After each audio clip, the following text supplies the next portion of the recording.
xatırladım. Yəni şirniyyatdan qaçın. Cinsi zəifliyi olan insanlar, əsasən də yaşı gənc olmayan, da ki 35-40 yaşı olan insanlar, hansılarda ki biraz qaraciyərdə piylənmə var, ümumi piylənməsi var, biraz da elə deyək hərəkətsizlik var. Belə adamlar şirniyyatlardan qaçmalıdırlar.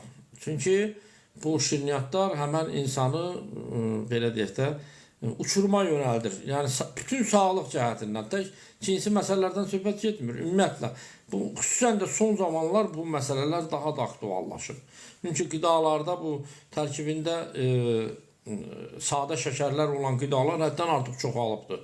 Cürbəcür fast foodlar, nə bilim mayonezlər, belə yeməklər, bunların hamısının tərkibində sonra şirin, sərinləşdirici içkilər, bunların hamısının tərkibinə çoxlu miqdarda şəkər vurulur.